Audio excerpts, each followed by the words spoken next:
So I think we all know that at the end of life, there's no magic words, no perfect things to say.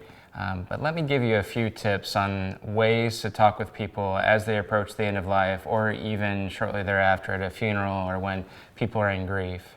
So it's important to be honest and frank. Our team of chaplains, when we call someone to tell someone that their loved ones died in our hospital, we use the word died. We use the word death or dying. It's important to be honest and to be frank, not to be callous or uncaring, but to be specific and honest. If we use euphemisms or smaller words, sometimes the meaning is lost and people don't quite understand. Let's think for a moment about children. And how do we talk with children about what has happened when someone's died?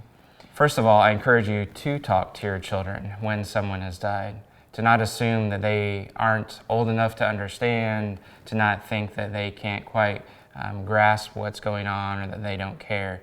Children are very in tune with what's going on in most of these situations. So first of all, have the courage to talk with them, ask them what they're thinking about it. Be concrete with them. We're not abstract with children, right? We talk about specifics of what's going on and the concrete nature of what has happened. I encourage you to take children to the hospital. If grandma's dying and at the hospital, don't say, well, let's protect them from that. In most situations, it's preferable to bring them there. It may be a scary experience for them, but it's usually not as scary for them as we anticipate it to be. I also encourage that when that funeral comes, to take those kids to the funeral as well, to let them experience this is a part of life. Sometimes we grow disconnected from this part of reality, and to bring your children to a funeral, first of all, they may deal better with the grief and the experience than you do. Second of all, it introduces them to the concept that this is a part of what we experience in life. In the course notes here, I want you to look at an article from an adult woman who's looking back on her experience as a child, when her mother was dying and everyone knew it except for her.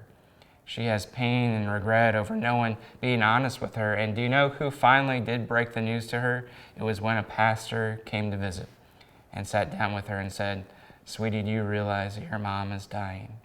And he used the word, and he was specific, and he brought her into that conversation. There are ways that we can approach this topic, and we shouldn't be afraid to enter into phase 3 and have these difficult conversations at the end of life.